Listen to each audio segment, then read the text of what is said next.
మనస్సును నమ్మి మోసపోకోయి ఓ మనిషి. చేసిన తప్పును పదే పదే నీ చేత చేయించాలనే దాని తపన.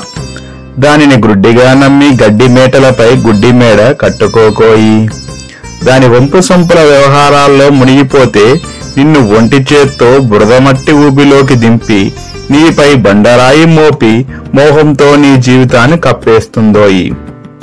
తాడు తెడ్డు లేకుండా రెంకెలేసి ఆంబోతు వలె దానిని దారి తప్పనీకోయి. దాని మ్రోకాలికి మొక్కుతాడు వేసి ముక్కు నేలకి రాసి దానిని బుద్ధి అని ఘాటికి కట్టేసుకోబోయి. చాపల చిత్తమైన దాని గుణములతో నిన్ను మభ్యపెట్టి భయం, ఆవేశం, అవివేకం, అజ్ఞానం, కామం, క్రోధాల వ్యామోహాలతో నిన్ను బంధింపచూచినోయి నీ మనస్సు.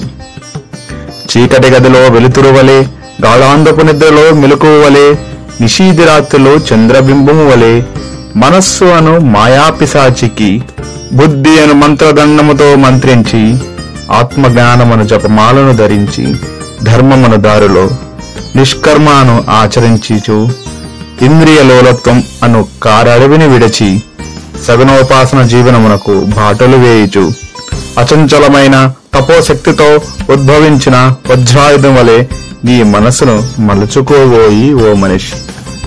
జై శ్రీకృష్ణ.